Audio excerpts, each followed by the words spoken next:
1968 ജൂലൈയിലെ ഒരു രാത്രി മുംബൈയിലെ മലാഡിലെ ഒരു സ്ട്രീറ്റിലാണ് ഈ ഒരു ഇൻസിഡൻറ്റ് നടക്കുന്നത്. ഏകദേശം വെളുപ്പിന് 3 മണി ടൈമൊക്കെ ആയിട്ടുണ്ടാവും. അപ്പോൾ ഒരാൾ ആ ഒരു സ്ട്രീറ്റിലൂടെ പതിയെ ഇങ്ങനെ നടന്നു വരികയായിരുന്നു. നല്ല മഴ പെയ്യുന്നുണ്ട്. ആളുകൾ ആരും തന്നെ ഇയാളെ നോട്ട് ചെയ്യുന്നുണ്ടായിരുന്നില്ല. എന്നാലും തെരുവ് നായ്ക്കൾ ഇയാളെ കണ്ടിങ്ങനെ കുരക്കുന്നുണ്ടായിരുന്നു. തെരുവ് നായ്ക്കളൊന്നും ഇയാളെ ബോധർ ചെയ്യുന്നുണ്ടായിരുന്നില്ല. ആളുടെ കയ്യിൽ ഒരു ഇരുമ്പിൻ്റെ റോഡ് ഉണ്ടായിരുന്നു. അപ്പോൾ ആളിങ്ങനെ നടന്നു പോവാണ്. കുറേ കുടിലുകളൊക്കെ ഉള്ളൊരു ഏരിയ ആയിരുന്നു അത്. അതിനുള്ളിൽ ഒരു കുടിലിലോട്ട് അയാൾ എത്തി നോക്കുകയായിരുന്നു. അപ്പോൾ അവിടെ ഒരു ഭാര്യയും ഭർത്താവും അതേപോലെ തന്നെ 2 മാസം മാത്രം പ്രായമുള്ള ഒരു കുഞ്ഞും കിടന്നുറങ്ങുന്നുണ്ടായിരുന്നു. സൗണ്ടൊന്നും ഉണ്ടാക്കാതെ ആള് ആ ഒരു കുടിലിൻ്റെ ഉള്ളിലോട്ട് കയറി കയ്യിലിരുന്നിരുന്ന ആ ഇരുമ്പ് റോഡ് ഉപയോഗിച്ചുകൊണ്ട് ആ 3 പേരെയും തലക്കടിച്ച് കൊലപ്പെടുത്തുകയായിരുന്നു. യെസ്, 2 മാസം മാത്രം പ്രായമുള്ള ആ ഒരു കുഞ്ഞാണെന്ന് പോലും നോക്കാതെ ആ കുഞ്ഞിനെ വരെ ആൾ തലക്കടിച്ച് കൊലപ്പെടുത്തി. അതിനുശേഷം ആ ചെറിയ കുടിലിലുള്ള ആൾക്ക് ആവശ്യമുള്ള സാധനങ്ങൾ മോഷ്ടിച്ച് അവിടെ നിന്ന് കടന്നു കളയുകയും ചെയ്തു. പിറ്റേ ദിവസം പോലീസുകാർ ഈ ഒരു വിവരം അറിഞ്ഞ് അങ്ങോട്ട് എത്തി നോക്കുമ്പോൾ അതിക്രൂരമായിട്ടുള്ള ആ ഒരു ക്രൈം സീനായിരുന്നു അവർക്ക് കാണാനായിട്ട് സാധിച്ചത്. അപ്പോൾ ചുറ്റും എന്തെങ്കിലും തെളിവുകളോ മറ്റോ ഉണ്ടോ എന്ന് പോലീസുകാർ നോക്കിയപ്പോൾ ഒരു കൊട അവർക്ക് കണ്ടെത്താനായിട്ട് സാധിച്ചു. എന്നാൽ ആ ഒരു കൊടയിൽ നിന്നും ഫിംഗർ പ്രിൻ്റോ ഒന്നും തന്നെ പോലീസിന് കണ്ടെത്താനായിട്ട് സാധിച്ചില്ല. അതേപോലെ തന്നെ സംശയാസ്പദമായിട്ടുള്ള നിലയിൽ തലേ ദിവസം അവിടെ ആരും വന്നതായിട്ടോ പോയതായിട്ടോ ഉള്ളതിൻ്റെ യാതൊരു തെളിവും ഒരു തുമ്പും പോലീസിന് കണ്ടെത്താനായിട്ട് സാധിച്ചില്ല. അങ്ങനെ ഈ ഒരു കേസിൻ്റെ ഇൻവെസ്റ്റിഗേഷൻ നടന്നുകൊണ്ടിരിക്കുകയായിരുന്നു. ഏകദേശം ആ ഒരു ഇൻസിഡൻറ്റ് നടന്നിട്ട് 5 ദിവസം കഴിഞ്ഞു. അപ്പോഴാണ് സമാനമായിട്ടുള്ള രീതിയിൽ അതേ ഏരിയയിലെ വേറൊരു കുടിലിൽ ഇതേപോലെ തന്നെയുള്ള കൊലപാതകങ്ങൾ നടക്കുന്നത്. അപ്പോൾ അടുത്തടുത്ത ദിവസങ്ങളിൽ 2 തരത്തിലുള്ള കൊലപാതകങ്ങൾ നടന്നു. അതേപോലെ തന്നെ പിഞ്ചു കുഞ്ഞാണെന്ന് പോലും നോക്കാതെയായിരുന്നു കൊലപാതകി ഇത്തരത്തിലുള്ള കൊലപാതകങ്ങളൊക്കെ നടത്തിയിട്ടുള്ളത്. അപ്പോൾ അതൊരു സീരിയൽ സൈക്കോ കില്ലറാണ് എന്നുള്ളൊരു നിഗമനത്തിലോട്ട് പോലീസുകാരെത്തുകയായിരുന്നു. അതേപോലെ തന്നെ ആ ഒരു മുംബൈ നഗരം മുഴുവൻ ഈ ഒരു വാർത്ത ചർച്ചാ വിഷയമാവുകയും ചെയ്തു. അപ്പോൾ ഇത്രയും കൊലപാതകങ്ങൾ നടന്നിട്ടും കൊലപാതകയെക്കുറിച്ച് യാതൊരു ക്ലൂവും പോലീസിന് ലഭിച്ചില്ല.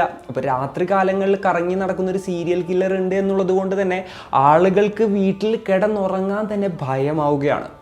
അപ്പോൾ രാത്രി സമയങ്ങളിൽ ആയുധങ്ങളൊക്കെ കയ്യിൽ പിടിച്ചിങ്ങേറ്റ് ഉറങ്ങിയും ഉറങ്ങാതെയും ഒക്കെ എങ്ങനെയൊക്കെ ആയിരുന്നു ആ ഒരു ഏരിയയിലുള്ള ആളുകൾ പിന്നീടുള്ള ദിവസങ്ങളിൽ നേരം വെളുപ്പിച്ചുകൊണ്ടിരുന്നിരുന്നത്. കാരണം ഏത് സമയത്തും ഏത് വീട്ടിലേക്ക് വേണമെന്നുണ്ടെങ്കിലും ആൾ വരാമെന്നുള്ളൊരു ഭയം എല്ലാവരുടെ ഉള്ളിലും ഉണ്ടായിരുന്നു.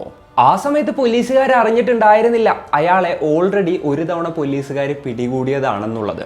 അതേപോലെ തന്നെ ഏകദേശം 41ഓളം കൊലപാതകങ്ങൾ ആൾ നടത്തിയതായിട്ടാണ് പറയപ്പെടുന്നത്. തമിഴ്നാട്ടിലെ തിരുനെൽവേലിക്കാരനായ ഒരാളായിരുന്നു മുംബൈയിലോട്ടെത്തി ഇത്തരത്തിലുള്ള കൊലപാതകങ്ങളൊക്കെ നടത്തിയിട്ടുണ്ടായത് കേട്ടോ. രാമൻ രാഘവ് എന്നായിരുന്നു ആളുടെ പേര്. 1960കളിലെ ബോംബെയെ വിറപ്പിച്ച ആ ഒരു സീരിയൽ കില്ലറിൻ്റെ കഥയാണ് നമ്മൾ ഇന്നത്തെ വീഡിയോയിലൂടെ ചർച്ച ചെയ്യാനായിട്ട് പോകുന്നത്. Hello guys, welcome back to the channel. Razeen this side. മുംബൈയിലെ മലാഡ് ഏരിയയിൽ ഇത്തരത്തിലുള്ള കൊലപാതകങ്ങൾ കണ്ടിന്യൂസ് ആയിട്ട് നടക്കുന്നുകൊണ്ട് പോലീസിനാണെന്നുണ്ടെങ്കിൽ കൊലപാതകി ആരാണെന്നുള്ളതിനെ കുറിച്ച് യാതൊരു ക്ലൂവും കിട്ടുന്നില്ല. അങ്ങനെയാണ് 1968 ഓഗസ്റ്റ് മാസം രമൺകാന്ത് കുൽക്കർണി എന്ന് പറയുന്ന DCP ഈ ഒരു കേസ് ഏറ്റെടുക്കുന്നത്. അദ്ദേഹത്തിൻ്റെ അണ്ടറിൽ ഏകദേശം 2000ഓളം പോലീസുകാരെ ഈ കേസ് അന്വേഷിക്കുന്നതിന് വേണ്ടിയിട്ട് വിന്യസിക്കുകയാണ്. ആ ഒരു ഏരിയ കംപ്ലീറ്റ് ആയിട്ട് 24 മണിക്കൂറും പോലീസ് അവരുടെ സർവൈലൻസിൽ വെക്കുകയാണ്. അതേപോലെ തന്നെ മലാഡ് ഏരിയയിൽ രാത്രി സമയങ്ങളിൽ അവർ ലോക്ക്ഡൗൺ പ്രഖ്യാപിക്കുകയും ചെയ്തു. ആവശ്യമില്ലാതെ വീടിൻ്റെ ഉള്ളിൽ നിന്ന് പുറത്തിറങ്ങരുത്, രാത്രി അത്രത്തോളം സൂക്ഷിക്കണം, എന്തെങ്കിലും ഒരു കണ്ടു കഴിഞ്ഞിട്ടുണ്ടെങ്കിൽ പെട്ടെന്ന് തന്നെ പോലീസിനെ ഇൻഫോം ചെയ്യണം തുടങ്ങിയിട്ടുള്ള രീതിയിലുള്ള അലേർട്ടൊക്കെ അവിടുത്തുള്ള ആളുകൾക്ക് പോലീസുകാർ കൊടുത്തിട്ടുണ്ടായിരുന്നു. എങ്ങനെയൊക്കെ എത്രയൊക്കെ അവർ വല വിരിച്ചിട്ടും എത്രത്തോളം അവർ പബ്ലിക്കിനെ അവെയർ ചെയ്തിട്ടും ഈ ഒരു കൊലപാതകങ്ങൾ തടയാനായിട്ട് പോലീസിനെ കൊണ്ട് ആ സമയത്ത് സാധിച്ചിട്ടും ഉണ്ടായിരുന്നില്ല. അതേപോലെ തന്നെ ഈ ഒരു കൊലപാതകയെ കണ്ടെത്താനും പോലീസിനെ കൊണ്ട് സാധിച്ചില്ല. അങ്ങനെ ഈ ഒരു കേസിൽ യാതൊരു തുമ്പും കിട്ടാതെ DCP കുൽക്കർണി ആകപ്പാടെ വല്ലാത്തൊരു സിറ്റുവേഷനിൽ ഇരിക്കുന്ന സമയത്താണ് ആളുടെ അണ്ടറിലുള്ള ഒരു സ്റ്റേഷനിലത്തെ ഓഫീസറായിട്ടുള്ള വിനായക് എന്ന് പറയുന്ന ഒരു ഓഫീസർ രംഗത്ത് വരുന്നത്. അദ്ദേഹം കുൽക്കർണിയെ വിളിച്ചിട്ട് പറഞ്ഞു, സാറേ ഇങ്ങനൊരു കേസ് ഫയൽ ഉണ്ട്, സാറ് ജസ്റ്റ് ആ ഒരു കേസ് ഫയൽ പരിശോധിക്കണം. അയാളാണോ ഇയാളെന്ന് എനിക്ക് നല്ല രീതിയിൽ സംശയമുണ്ട്, സാറിന് അത് പരിശോധിച്ച് കഴിഞ്ഞാൽ മനസ്സിലാക്കാനായിട്ട് സാധിക്കുമെന്ന് ആൾ പറഞ്ഞു. അപ്പോൾ ഈ ഒരു കേസിൽ എന്തെങ്കിലും ലീഡ് കിട്ടുമോ എന്നുള്ളൊരു തോട്ടിൽ കുൽക്കർണി ആ ഒരു കേസ് ഫയലും കാര്യങ്ങളും എല്ലാം എടുത്ത് പരിശോധിക്കുകയായിരുന്നു. അപ്പോൾ ജസ്റ്റ് ഒരു ചെറിയ മോഷണ കേസ് മാത്രമേ ആ ഒരു കേസ് ഫയലിൽ ഉണ്ടായിരുന്നുള്ളൂ. ആ ഒരു മോഷണ കേസ് മാത്രമേ ആ വ്യക്തിയുടെ പേരിൽ രജിസ്റ്റർ ചെയ്തിട്ടുണ്ടായിരുന്നുള്ളൂ. അല്ലാതെ ഇത്തരത്തിലുള്ള ബ്രൂട്ടലായിട്ടുള്ള ക്രൈംസ് ചെയ്യാവുന്ന രീതിയിലുള്ള വേറൊരു കണക്ഷൻസോ അല്ലാന്നുണ്ടെങ്കിൽ അതിനു മുൻപ് അങ്ങനെയുള്ള കേസുകളോ ഒന്നും തന്നെ ആളുടെ പേരിൽ ഉണ്ടായിരുന്നില്ല കേട്ടോ. അപ്പോൾ ഈ ഒരു മോഷണ കേസിൻ്റെ ഫയലും കാര്യങ്ങളൊക്കെ നോക്കിയപ്പോൾ DCPക്ക് പ്രത്യേകിച്ചൊന്നും മനസ്സിലായില്ല. അദ്ദേഹം വിനായകനെ വിളിക്കുകയാണ്. അല്ല, നീ എന്തിനാണ് എന്നോട് ഈ ഒരു മോഷണ കേസ് ഇപ്പോൾ നോക്കാനായിട്ട് പറഞ്ഞത്? ഇതും ഈ ഒരു കൊലപാതകവും തമ്മിൽ എന്താണ് ബന്ധം എന്നുള്ളത് ചോദിച്ചു. അപ്പോഴാണ് ആ ഫയലിലില്ലാത്ത കുറച്ച് കാര്യങ്ങൾ വിനായക് DCPയുടെ അടുത്ത് പറയുന്നത്. ഇത് കേട്ട് ഞെട്ടിത്തെരിച്ചു പോയ അദ്ദേഹം ആ ഒരു എന്താ പറയുക ക്രിമിനലിൻ്റെ ഫോട്ടോയും ഡാറ്റാസും കാര്യങ്ങളെല്ലാം തന്നെ ആളുടെ അണ്ടറിലുള്ള എല്ലാ പോലീസുകാർക്കും കൈമാറുകയായിരുന്നു. അതേപോലെ തന്നെ എല്ലാവരോടും അയാളെ അന്വേഷിക്കാനായിട്ട് പറയുകയും ചെയ്തു. സോ ആ ഒരു അന്വേഷണം നടക്കുന്നതിൻ്റെ ഇടയിൽ വീണ്ടും 2 കൊലപാതകങ്ങൾ കൂടെ മലാഡ് ഏരിയയിൽ നടക്കുകയാണ്. പോലീസുകാർ നേരെ അങ്ങോട്ടെത്തി ആ ഒരു ഏരിയ മുഴുവൻ അരിച്ചു പറക്കി ഫോറൻസിക് ടീമൊക്കെ എത്തി നോക്കിയപ്പോൾ ആദ്യമായിട്ട് പോലീസിന് ഒരു തെളിവ് ലഭിച്ചു. യെസ്, ഒരു ഫിംഗർ പ്രിൻറ്റ് പോലീസിന് അവിടെ നിന്ന് ലഭിക്കുകയാണ്. അപ്പോൾ ഈ ഒരു DCP എന്താ ചെയ്തതെന്ന് വെച്ച് കഴിഞ്ഞിട്ടുണ്ടെന്നുണ്ടെങ്കിൽ ഓൾറെഡി ഈ ഒരു വിനായക് പറഞ്ഞ ആ ഒരു ഫയലിൽ ഇയാളുടെ ഫിംഗർ പ്രിൻറ്റ്സും ഡീറ്റെയിൽസും കാര്യങ്ങളൊക്കെ ഉണ്ടായിരുന്നല്ലോ. ആ ഒരു ഫിംഗർ പ്രിൻറ്റുമായിട്ട് ഈ ക്രൈം സീനിൽ നിന്ന് കിട്ടിയ ഫിംഗർ പ്രിൻറ്റ് മാച്ച് ചെയ്ത് നോക്കുകയാണ്. അത് എക്സാക്റ്റ് ആയിട്ട് മാച്ച് ആവുകയും ചെയ്തു. അപ്പോൾ ഇയാൾ തന്നെയാണ് ആ ഒരു കൊലപാതകി എന്നുള്ളത് പോലീസിന് ഏകദേശം കൺഫേം ആവുകയാണ്. അപ്പോൾ കറക്റ്റായിട്ട് ഈ ഒരു വിനായക് എങ്ങനെയാണ് ഇയാളെ സ്പോട്ട് ചെയ്തതെന്ന് ചോദിച്ചു കഴിഞ്ഞിട്ടുണ്ടെന്നുണ്ടെങ്കിൽ അദ്ദേഹം DCPയെ വിളിച്ച് ഒരു കഥ പറഞ്ഞിട്ടുണ്ടായിരുന്നു. അതായത് ഏകദേശം 2 വർഷങ്ങൾക്ക് മുൻപ് സിമിലർ ആയിട്ടുള്ള കുറേ കൊലപാതകങ്ങൾ നടന്നിട്ടുണ്ട്. അതായത് ഇപ്പോൾ ചെറിയ ചെറ്റക്കുടിലിൽ താമസിക്കുന്ന ആളുകളുടെ വീട്ടിൽ അതിക്രമിച്ച് കയറിയിട്ടാണ് ഈ ഒരു കൊലപാതകം ഇത്തരത്തിലുള്ള കൊലപാതകങ്ങൾ നടത്തുന്നത്. എന്നാൽ 2 വർഷങ്ങൾക്ക് മുൻപ് ഇതേപോലെ റോഡ് സൈഡിൽ വീടില്ലാതെ കിടന്നുറങ്ങിയിരുന്ന ആളുകളുടെ തലക്കടിച്ചായിരുന്നു ഇങ്ങനെ കൊലപാതകങ്ങൾ നടത്തിയിട്ടുണ്ടായത്. ഒരുപാട് കൊലപാതകങ്ങളാണ് 2 വർഷങ്ങൾക്ക് മുൻപ് കുറച്ച് ടൈം സ്പാനിൽ, ഏകദേശം 2 വർഷത്തെ ടൈം സ്പാനിൽ അവിടെ നടന്നിട്ടുണ്ടായത്. മുംബൈയിലെ തന്നെ മുളുന്ത് ബോറിവാലി ഏരിയയിലായിരുന്നു കേട്ടോ ഇത്തരത്തിലുള്ള കൊലപാതകങ്ങൾ നടന്നിട്ടുണ്ടായത്. അപ്പോൾ ഈ ഒരു 65-66 ടൈമിൽ ഏകദേശം 19 പേർക്ക് തലക്കടിയേറ്റിട്ടുണ്ടായിരുന്നു. അതിൻ്റെ ഉള്ളിൽ തന്നെ ഏകദേശം 9 പേര് മരണപ്പെടുകയും ചെയ്തു. പിന്നീടും ഈ ഒരു തലക്കടിയും കാര്യങ്ങളൊക്കെ തുടരുകയാണ്. ടോട്ടലായിട്ട് ഏകദേശം ആ ഒരു 2 വർഷത്തെ ടൈം സ്പാനിൽ 24ഓളം പേരായിരുന്നു കൊല്ലപ്പെട്ടത്. അപ്പോൾ മലാടുള്ള സിറ്റുവേഷൻ തന്നെയായിരുന്നു ആ 2 സ്ഥലങ്ങളിലും ആ സമയത്ത് ഉണ്ടായിരുന്നത്. അതുകൊണ്ട് തന്നെ നൈറ്റ് ടൈമിൽ പോലീസുകാർ ലോക്ക്ഡൗണും കാര്യങ്ങളൊക്കെ പ്രഖ്യാപിക്കുകയാണ്. അതിനുശേഷം ഇതേപോലെ തന്നെ ഒരുപാടധികം പോലീസ് ഓഫീസേഴ്സ് രാത്രിയും പകലും ഇല്ലാതെ ഈ ഒരു കൊലപാതകയെ അന്വേഷിച്ചിറങ്ങാനും തുടങ്ങിയിട്ടുണ്ടായിരുന്നു. അങ്ങനെ ആ ഒരു കേസിൻ്റെ ഡ്യൂട്ടിയിൽ വിനായകുള്ള സമയത്ത് ആളിങ്ങനെ നൈറ്റ് പെട്രോളിങ് നടത്തുന്നതിൻ്റെ ഇടയിൽ ഒരാൾ നടന്നു വരുന്നത് ആൾ കാണുകയാണ്. വളരെ കൂളായിട്ട്, വളരെ കമ്പോസ്ഡ് ആൻഡ് കാമായിട്ട്, ഒരു വിഷയമില്ലാതെ ഈ ഒരു കൊലപാതകയെക്കുറിച്ച് യാതൊരു പേടിയും ഇല്ലാതെ ഒരാളിങ്ങനെ നടന്നു വരുന്നത് കണ്ടപ്പോൾ വിനായകനൊരു സംശയം തോന്നുകയാണ്. ആൾ നേരെ ചെന്ന് ഇയാളെ പിടിച്ചു നിർത്തി എന്നിട്ട് അയാളെ പരിശോധിക്കുകയാണ്, അയാളെ ക്വസ്റ്റ്യൻ ചെയ്യാണ്. അപ്പോൾ ആളുടെ കയ്യിൽ നിന്നും സംശയാസ്പദമായിട്ടുള്ള രീതിയിൽ വലിയ കാര്യങ്ങളൊന്നും കിട്ടിയില്ല. എന്നാൽ ആളുടെ കയ്യിൽ ഒരു ഡയറി ഉണ്ടായിരുന്നു. അതിൻ്റെ ഉള്ളിൽ എന്താ പറയുക ഫിനിഷ്ഡ് അല്ലാന്നുണ്ടെങ്കിൽ കഴിഞ്ഞു എന്നുള്ള രീതിയിൽ ഒരു വാചകം എഴുതിയിട്ടുണ്ടായിരുന്നു. വേറൊന്നും എഴുതിയിട്ടുണ്ടായിരുന്നില്ല.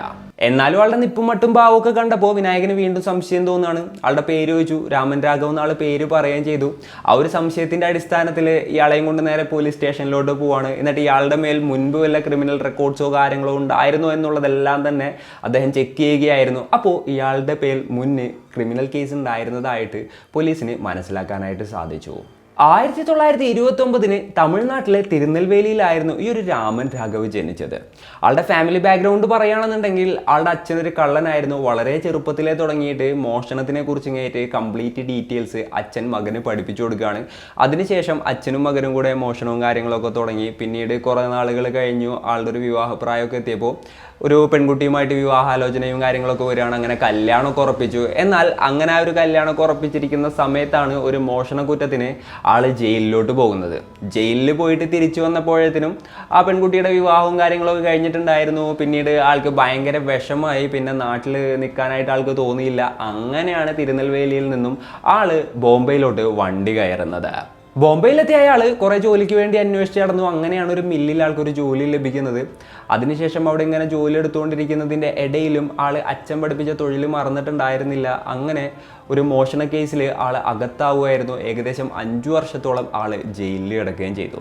പിന്നീട് ജയിലിൽ നിന്ന് പുറത്തിറങ്ങി പല പല ജോലികളും മറ്റുമൊക്കെ ചെയ്തിട്ടായിരുന്നു ആളുടെ ജീവിതവും കാര്യങ്ങളൊക്കെ തള്ളി നീക്കിക്കൊണ്ടിരുന്നിരുന്നത്. അപ്പോൾ അതിനിടയിലാണ് ഇതേപോലെ തന്നെ വിനായകൻ എന്ന് പറയുന്ന ആ ഒരു ഓഫീസർ ഇയാളെ പിടികൂടുന്നത്.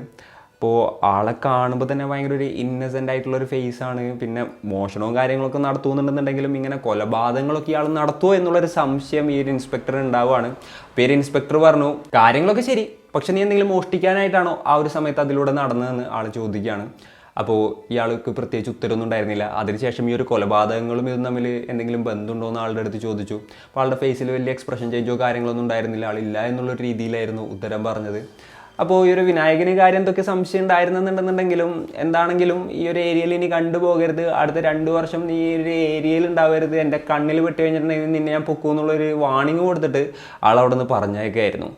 അതിനുശേഷം ഈ കൊലപാതകങ്ങൾ അവിടെ നിന്നു. പിന്നീടുള്ള 2 വർഷത്തോളം ഇയാളെക്കുറിച്ച് ഇങ്ങനെ യാതൊരു അഡ്രസ്സും ഉണ്ടായിരുന്നില്ല. അതേപോലെ ഇങ്ങനെയുള്ള സീരിയൽ കില്ലിങ്ങും കാര്യങ്ങളും ആ ചുറ്റുവട്ടത്തുള്ള ഒരു ഏരിയയിലും നടന്നിട്ടുമില്ല. അപ്പോൾ ഈ ഒരു സ്റ്റോറി ആയിരുന്നു DCP കുൽക്കർണിയുടെ അടുത്ത് വിനായകൻ എന്ന് പറയുന്ന ഓഫീസർ പറഞ്ഞത്. ഈ സ്റ്റോറി കേട്ടപ്പോൾ കുൽക്കർണിക്കും ഈ ഒരു രാമൻ രാഘവ് തന്നെയാണോ ഇതൊക്കെ ചെയ്തത് എന്നുള്ളൊരു ഡൗട്ട് വരാണ്. അതിൻ്റെ അടിസ്ഥാനത്തിലാണ് ആൾക്ക് വേണ്ടിയിട്ടുള്ള വല വിരിക്കുന്നതും പിന്നീട് ഇതേപോലെ തന്നെ ഒരു ഫിംഗർ പ്രിൻ്റ് കിട്ടുമ്പോൾ മാച്ച് ചെയ്ത് നോക്കിയപ്പോൾ അത് ആളാണെന്ന് തന്നെ കൺഫേം ആവുന്നതും. അപ്പോൾ ഈ ഒരു രാമൻ രാഘവ് ഏകദേശം ഒരു 2 വർഷത്തോളം ഈ കൊലപാതകങ്ങളൊക്കെ നിർത്തിവെക്കാണ്ടായ ഒരു കാരണത്തെക്കുറിച്ച് പറയുകയാണെന്നുണ്ടെങ്കിൽ സീരിയൽ കില്ലേഴ്സിൻ്റെ ഒക്കെ സൈക്കോളജി അനുസരിച്ചിട്ട് അവർക്ക് എന്തെങ്കിലും ഡിസ്ട്രാക്ഷനോ കാര്യങ്ങളൊക്കെ വന്നു കഴിഞ്ഞാൽ കുറച്ച് നാൾ തൊട്ട് അവരിത് സ്റ്റോപ്പ് ചെയ്യാൻ സാധ്യതയുണ്ട്. അവരെ പെട്ടെന്ന് തന്നെ പോലീസുകാർ പിടികൂടുമെന്ന് തോന്നിക്കഴിഞ്ഞ് കഴിഞ്ഞിട്ടുണ്ടെങ്കിൽ കുറച്ചായിട്ട് സ്മാർട്ടായിട്ട് പ്ലേ ചെയ്യാനായിട്ട് സാധ്യതയുണ്ട്. അപ്പോൾ അദ്ദേഹം പറഞ്ഞ സ്ഥിതിക്ക് ഈ പറഞ്ഞ പോലെ തന്നെ ആൾ 2 വർഷത്തോളം തന്നെ കറക്റ്റായിട്ട് ഹോൾഡ് ചെയ്തു. ഈ വിനായകൻ്റെ ആ ഒരു ഡയലോഗായിരുന്നു ആൾക്കുണ്ടായ ഡിസ്ട്രാക്ഷൻ. പിന്നീട് ആൾ പറഞ്ഞ പോലെ തന്നെ ആൾ ചെയ്തു. 2 വർഷത്തോളം ആൾ ഇത്തരത്തിലുള്ള കാര്യങ്ങളൊന്നും തന്നെ ചെയ്തിട്ടുണ്ടായിരുന്നില്ല. അതിനുശേഷമാണ് ഈ കൊലപാതകങ്ങളും കാര്യങ്ങളും എല്ലാം തന്നെ കണ്ടിന്യൂ ചെയ്യുന്നത്. അങ്ങനെ പോലീസുകാർ ഇയാളുടെ ഫോട്ടോസും ഡീറ്റെയിൽസും സാധനങ്ങളൊക്കെ വെച്ചിങ്ങായിട്ട് ബോംബെ നഗരം മുഴുവൻ ഇയാളെ അന്വേഷിക്കുകയാണ്. ആൾ ബോംബെ നഗരം വിട്ടിട്ടില്ല എന്നുണ്ടെങ്കിൽ ഉടനെ തന്നെ ആളെ പിടികൂടണം. അല്ലാന്നുണ്ടെങ്കിൽ സിമിലർ ആയിട്ടുള്ള കൊലപാതകങ്ങൾ വീണ്ടും വീണ്ടും നടക്കാനുള്ള എല്ലാ സാധ്യതകളും ഉണ്ട്. ആളെ പിടികൂടില്ല എന്നുണ്ടെങ്കിൽ പ്രശ്നം കൂടുതൽ വഷളാകുകയുള്ളൂ. അതുകൊണ്ട് തന്നെ ആ ഒരു എന്താ പറയുക, ബോംബെ നഗരം മുഴുവൻ മുക്കിലും മൂലയിലും ആളുടെ ഫോട്ടോസും മറ്റും കാണിച്ചുകൊണ്ട് വലിയൊരു ടീം പോലീസുകാർ ആളിങ്ങനെ അന്വേഷിച്ച് നടക്കുകയായിരുന്നു. അപ്പോഴാണ് ആളുടെ ഫോട്ടോ ഒരു പെൺകുട്ടി തിരിച്ചറിയുന്നത്. അവർ പറഞ്ഞെന്തായിരുന്നു എന്ന് വെച്ച് കഴിഞ്ഞിട്ടുണ്ടെങ്കിൽ 2 ദിവസം മുൻപ് ഇയാളാണോന്നറിയില്ല, ഇതേപോലത്തെ ഒരാളെ ഞാൻ കണ്ടിട്ടുണ്ടായിരുന്നു. ഒരു നീല കളർ ഷർട്ടും അതേപോലെ തന്നെ ഒരു കാക്കി എന്താ പറയുക ട്രൗസറൊക്കെ ഇട്ടിട്ടായിരുന്നു ആൾ നടക്കുന്നുണ്ടായിരുന്നതെന്ന് പറഞ്ഞു. അങ്ങനെ പോലീസുകാർ ആ ഒരു കോസ്റ്റ്യൂമിൻ്റെ ഡീറ്റെയിൽസും കാര്യങ്ങളും എല്ലാം തന്നെ ബാക്കിയുള്ള എല്ലാ ടീമിനെയും അലേർട്ട് ചെയ്യാണ്. അങ്ങനെ ആ ഒരു ഡ്രസ് കോഡിൽ ആരെങ്കിലും നടക്കുന്നുണ്ടോ എന്നുള്ളത് കൂടെ പോലീസുകാർ നോക്കാനായിട്ട് തുടങ്ങി. അതേപോലെ തന്നെ അങ്ങനെയുള്ള ഡ്രസ് കോഡിൽ ആരെങ്കിലും കണ്ടിട്ടുണ്ടോ എന്നുള്ളതും പോലീസുകാരിങ്ങനെ അന്വേഷിക്കുകയായിരുന്നു. അന്ന് കൃത്യമായി പറഞ്ഞാൽ 1968 ഓഗസ്റ്റ് 27 മലാഡ് നിന്ന് ഏകദേശം 25 കിലോമീറ്റർ മാറിയിട്ടുള്ള ബന്ദി ബസാർ എന്ന് പറഞ്ഞ സ്ഥലത്ത് ഒരു പോലീസ് ഓഫീസർ ബസ് സ്റ്റോപ്പിൽ നിൽക്കുകയായിരുന്നു. അപ്പോഴാണ് ആൾ ഒരു കാര്യം ശ്രദ്ധിക്കുന്നത്. ആളുടെ ഓപ്പോസിറ്റ് നിന്ന് കുറച്ചകലിൽ നിന്ന് ഒരാളിങ്ങനെ നടന്നു വരുന്നുണ്ട്. ആളുടെ കയ്യിലൊരു കുടയുണ്ട്. പിന്നെ ആളുടെ ഫേസ് എവിടെയോ കണ്ടിട്ടുണ്ട് എന്തോ. പിന്നെ ഷൂമലൊക്കെ എന്തൊക്കെയോ ചെളിയും കാര്യങ്ങളൊക്കെ ഉണ്ട്. അപ്പോൾ ആളിങ്ങനെ നടന്ന് ആ പോലീസ് ഓഫീസറെയും ക്രോസ് ചെയ്ത് പോയി. അപ്പോൾ എന്തോ ഒരു ഡൗട്ട് ഇങ്ങനെ അയാളുടെ മൈൻഡിൽ കിടന്ന് കളിക്കുന്നുണ്ടായിരുന്നു. എന്തായാലും നോക്കാമെന്ന് വിചാരിച്ച് പതിയെ അയാളെ ഈ ഒരു പോലീസ് ഓഫീസർ ഫോളോ ചെയ്യായിരുന്നു. അലക്സ് എന്നായിരുന്നു കേട്ടോ ആ ഓഫീസറുടെ പേര്. അദ്ദേഹം എന്നിട്ട് ചെന്നിങ്ങേറ്റ് നൈസായിട്ട് ഇയാളുടെ ഷോൾഡറിൽ കൈവച്ചു. ഇയാൾ തിരിഞ്ഞു നോക്കിയ ഒരു പോലീസുകാരനാണ്. ആളുടെ മുഖത്ത് വലിയ പരിഭ്രാന്തിയോ കാര്യങ്ങളോ ഒന്നും ഉണ്ടായിരുന്നില്ല. എന്താണെന്നുള്ളത് ചോദിച്ചു. അപ്പോൾ എവിടെ നിന്നാണ് വരുന്നതെന്ന് ചോദിച്ചു. അതേപോലെ തന്നെ ആകെ ഡ്രസ്സിലൊക്കെ ചെറുതായിട്ട് നനവും ഷൂവിലൊക്കെ കുറച്ച് ചെളിയൊക്കെ ഉണ്ടായിരുന്നു. ആ ഒരു സമയത്ത് ആ ഏരിയയിൽ വലിയ മഴയും കാര്യങ്ങളൊന്നും ഉണ്ടായിരുന്നില്ല. അപ്പോൾ ഇയാൾ പറഞ്ഞു, ഞാൻ മലാഡ് നിന്നാണ് വരുന്നത്, അവിടെ നല്ല മഴയായിരുന്നു എന്ന് പറയുകയാണ്. എന്നാലും ഇയാളുടെ ലുക്കിലും പരിപാടിയിലും ഒക്കെ ഈ പോലീസ് ഓഫീസർക്ക് സംശയവും കാര്യങ്ങളൊക്കെ തോന്നുകയാണ്. അപ്പോൾ ആളുടെ പേര് ചോദിച്ചു അടുത്തതായിട്ട്. സിന്ധി തിവാരി എന്നായിരുന്നു ആളുടെ പേര് പറഞ്ഞത്. അങ്ങനെ ആളുമായിട്ട് സംസാരിച്ചിട്ട് SI അലക്സ് ആളുടെ കൂടെ നടക്കുന്നതിൻ്റെ ഇടയിൽ ആളറിയാതെ ആളെ ഒബ്സർവ് ചെയ്യുന്നുണ്ടായിരുന്നു. അപ്പോഴാണ് ആളുടെ ദേഹത്ത് ചെറിയ രീതിയിൽ ബ്ലഡ് സ്ട്രെയിൻസും കാര്യങ്ങളൊക്കെ ഉള്ളത് ഇദ്ദേഹം മനസ്സിലാക്കുന്നത്. അപ്പോൾ ആൾക്ക് ഏകദേശം കാര്യങ്ങളൊക്കെ പിടികിട്ടി. അപ്പോൾ കുറച്ച് പണിയും കാര്യങ്ങളൊക്കെ ഉണ്ട്. അപ്പോൾ ആ പണി നീ എടുക്കുമെന്ന് ആളുടെ അടുത്ത് ചോദിച്ചു. അപ്പോൾ ആൾ ഓക്കെ പറഞ്ഞു, ഒരു സിന്ധി തിവാരി ഓക്കെ പറഞ്ഞു. അങ്ങനെ അവിടെ അടുത്തൊരു ബിൽഡിങ്ങിലാണ് നമുക്ക് വർക്കുള്ളതെന്ന് പറഞ്ഞു ഇദ്ദേഹത്തെയും കൂട്ടിക്കൊണ്ട് പോവാണ്. അങ്ങനെ അവർ നേരെ കയറി ചെന്ന ഒരു ബിൽഡിങ് ഏതായിരുന്നു എന്ന് വെച്ച് കഴിഞ്ഞിട്ടുണ്ടെന്നുണ്ടെങ്കിൽ അത് പോലീസ് സ്റ്റേഷനായിരുന്നു. പോലീസ് സ്റ്റേഷനിലോട്ട് വളരെ കൂളായിട്ട് ഇയാളെയും കൂട്ടിക്കൊണ്ട് ചെല്ലുന്നത് കണ്ടപ്പോൾ ബാക്കിയുള്ള ഓഫീസേഴ്സ് എല്ലാവരും തന്നെ എഴുന്നേറ്റിരിക്കുകയാണ്. കാരണം അത് വേറെ ആരും ആയിരുന്നില്ല, അവരുടെ ഫോട്ടോയിൽ, അതായത് അവരുടെ പോലീസ് സ്റ്റേഷനിലോട്ട് അലേർട്ടിൽ കൊടുത്ത ആ ഒരു ഫോട്ടോയിലുള്ള അതേ വ്യക്തിയായിരുന്നു. യെസ്, SI അലക്സ് രാമൻ രാഘവനെ തന്നെയായിരുന്നു ആ ഒരു സ്റ്റേഷനിലോട്ട് കൂട്ടിക്കൊണ്ടുവരുന്നത്. അതിനുശേഷം DCP കുൽക്കർണിനെ വിവരം അറിയിക്കുകയാണ്. അതിനുശേഷം ആളെ ക്വസ്റ്റ്യൻ ചെയ്യാനായിട്ട് ആരംഭിച്ചു. അയാൾ വാ തുറന്നില്ല. 2 ദിവസം അയാളെ തല്ലി ഇടിച്ച് പിഴിഞ്ഞ് എങ്ങനെയൊക്കെ ക്വസ്റ്റ്യൻ ചെയ്തിട്ടും ആളൊന്നും പറഞ്ഞില്ല. അപ്പോൾ ഈ ഒരു DCP പറഞ്ഞു ഇയാൾക്ക് ഇനി പച്ചവെള്ളം കൊടുത്തു വരുത് വായ തുറക്കുന്നതെന്ന് വരെ. അങ്ങനെ ഏകദേശം പിന്നെ 2 ദിവസം കഴിഞ്ഞു. 2 ദിവസം കഴിഞ്ഞപ്പോൾ ആൾ പറഞ്ഞു എനിക്ക് കുറച്ച് ചിക്കനും സാധനങ്ങളൊക്കെ വേണം, ഭക്ഷണം കഴിക്കണം. ഭക്ഷണം കഴിച്ച് കഴിഞ്ഞിട്ടുണ്ടെന്നുണ്ടെങ്കിൽ നിങ്ങൾ ചോദിക്കണമല്ല ഞാൻ പറയാമെന്നുള്ളത് ആൾ പറയാണ്. പിന്നെ ഈ ചിക്കൻ കറിയും കാര്യങ്ങളൊക്കെ ചോദിച്ചതിൻ്റെ കൂടെ രാമൻ രാഘവ് വേറെയും കുറച്ച് കാര്യങ്ങൾ ചോദിച്ചിട്ടുണ്ടായിരുന്നു. അതെന്തൊക്കെയാണെന്ന് വെച്ച് കഴിഞ്ഞിട്ടുണ്ടെങ്കിൽ കുറച്ച് എണ്ണ, പിന്നെ ഒരു ചീർപ്പ്, ഒരു കണ്ണാടി. അങ്ങനെ പോലീസുകാർ ഇതെല്ലാം കൂടെ ഇയാൾക്ക് കൊടുക്കുകയാണ്. ആൾ ഭക്ഷണവും കാര്യങ്ങളൊക്കെ കഴിച്ചു. എണ്ണ ആളുടെ ദേഹത്ത് മുഴുവൻ പുരട്ടി. എന്നിട്ട് ആ കണ്ണാടിയിൽ നോക്കി ആൾ മുടിയൊക്കെ ഏരി. എന്നിട്ട് ആൾ പോലീസുകാരുടെ അടുത്ത് ചോദിച്ചു നിങ്ങൾക്ക് എന്താണ് ചോദിക്കാനുള്ളത്, എന്തൊക്കെ തന്നെയാണെന്നുണ്ടെങ്കിലും ഞാനിപ്പോൾ മറുപടി പറയാമെന്ന് പറഞ്ഞു. അങ്ങനെയാണ് പോലീസുകാർ ആളെ വീണ്ടും ക്വസ്റ്റ്യൻ ചെയ്യാനായിട്ട് തുടങ്ങുന്നത്. ആദ്യം തന്നെ പോലീസുകാർ ഇയാളുടെ അടുത്ത് ചോദിച്ച ചോദ്യം എന്തായിരുന്നു എന്ന് വെച്ച് കഴിഞ്ഞിട്ടുണ്ടെങ്കിൽ നീ ടോട്ടൽ എത്ര പേരെ കൊന്നിട്ടുണ്ട് എന്നുള്ളതായിരുന്നു. അപ്പോൾ ആൾ പറഞ്ഞു എൻ്റെ ഓർമ്മയിൽ ഞാൻ ഏകദേശം ഒരു 41 പേരെ കൊന്നിട്ടുണ്ട് എന്നുള്ളത്. ആ ഒരു നമ്പർ കേട്ട് പോലീസുകാരെന്നെ ഷോക്കായി പോവാണ്. പിന്നീട് ഏതിനാണ് ഇത്തരത്തിലുള്ള കൊലപാതകങ്ങൾ നടത്തിയതെന്നുള്ളത് കൂടെ കേട്ടപ്പോൾ പോലീസുകാർക്ക് ഞെട്ടലടക്കാനായിട്ട് സാധിച്ചില്ല. അപ്പോൾ ഈ ഒരു സീരിയൽ കൊലപാതകങ്ങളൊക്കെ തുടങ്ങുന്നത് എപ്പോഴാണെന്ന് ചോദിച്ചു കഴിഞ്ഞിട്ടുണ്ടെന്നുണ്ടെങ്കിൽ ആൾ ഒരു മില്ലിൽ വർക്ക് ചെയ്യുന്നുണ്ടായിരുന്നില്ലേ. അപ്പോൾ വർക്ക് ചെയ്യുന്നതിൻ്റെ ഇടയിൽ ആൾ തൊട്ടപ്പുറത്തുള്ള ചായക്കടയിലായിരുന്നു ചായ കുടിക്കാനായിട്ട് പോയിക്കൊണ്ടിരുന്നത്. ഈ ചായക്കടക്കാരനാണെന്നുണ്ടെങ്കിൽ ചായയിൽ വളരെ കുറച്ച് പാലും ഭയങ്കരമായിട്ട് വെള്ളവും ചേർത്തിങ്ങായിട്ടായിരുന്നു ചായ കൊടുത്തിരുന്നത്. ഇതിൻ്റെ പേരിൽ ഇയാളും ആ ഒരു ചായക്കടക്കാരനും തമ്മിലുള്ള അടി പതിവായിരുന്നു. അങ്ങനെ ദേഷ്യം പിടിച്ചിട്ട് ഇയാൾ എങ്ങനെയെങ്കിലും കൊല്ലണം എന്നുള്ളൊരു മൈൻഡിൽ ഇയാൾ ഇങ്ങനെ നിൽക്കുകയായിരുന്നു. അങ്ങനെയാണ് ഒരു ദിവസം രാമൻ രാഘവ് എന്ത് തന്നെ വന്നിട്ടുണ്ടെങ്കിലും ഇയാളെ കൊല്ലണം എന്നുള്ള ഉദ്ദേശത്തിൽ ആളുടെ പിന്നാലെ കൂടിയത്. എന്നാൽ ആ ഒരു സമയത്ത് പോലീസുകാർ വന്നുകയറ്റി ഒരു രാമൻ രാഘവിനെ അറസ്റ്റ് ചെയ്യായിരുന്നു. ചെയ്യാത്തൊരു മോഷണ കുറ്റത്തിന് ആയിരുന്നു അയാളെ അറസ്റ്റ് ചെയ്ത് ജയിലിലാക്കിയത്. പിന്നീട് ഏകദേശം കുറച്ച് വർഷങ്ങൾ ആൾ ജയിലിൽ കിടന്നു. അപ്പോൾ താൻ ചെയ്യാത്ത കുറ്റത്തിന് തന്നെ ജയിലിലാക്കിയതിനുള്ള ഒരു പോലീസിൻ്റെ അടുത്തും നാട്ടുകാരുടെ അടുത്തും എല്ലാവരുടെ അടുത്തുള്ള ഒരു ദേഷ്യം ആളുടെ ഉള്ളിൽ ഇങ്ങനെ ഉണ്ടായിരുന്നു കേട്ടോ.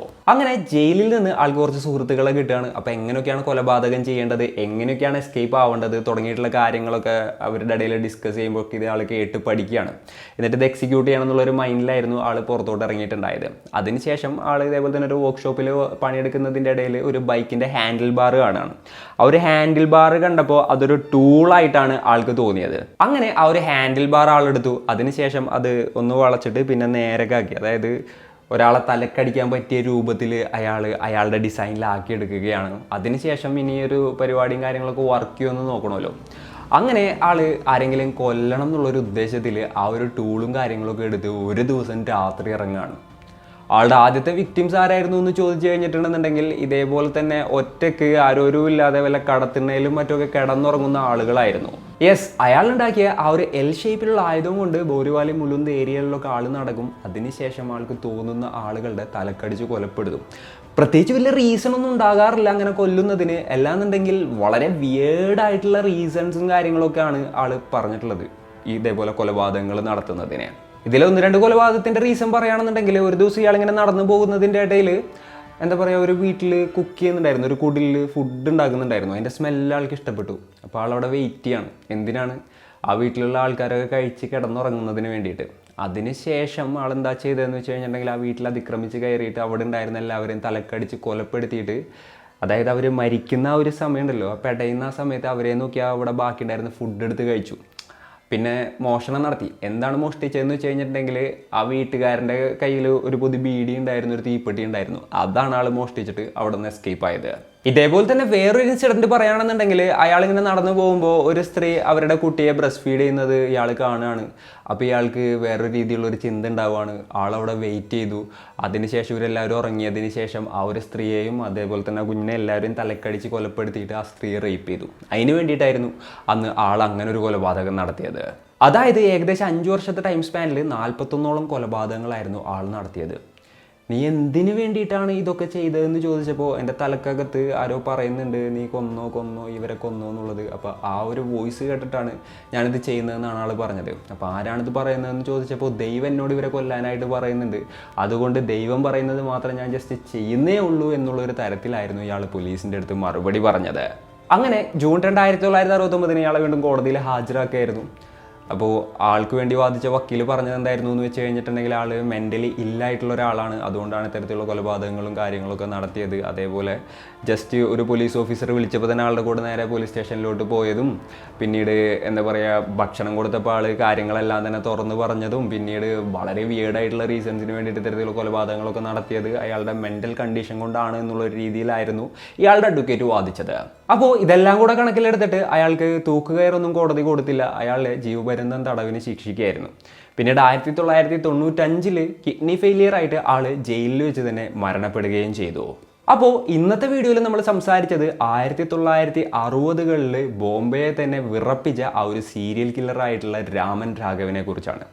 ഇയാളുടെ ഒരു സ്റ്റോറിയും കാര്യങ്ങളൊക്കെ കേട്ടപ്പോൾ നിങ്ങൾക്ക് എന്താണ് തോന്നിയത്? നിങ്ങളുടെ തോട്ട്സും മറ്റും എന്തൊക്കെയാണെന്നുണ്ടെങ്കിലും താഴെ കമൻറ്റുകളായിട്ട് രേഖപ്പെടുത്തുക. അപ്പോൾ and it's me signing off. Peace. Stay peaceful guys. Stay safe.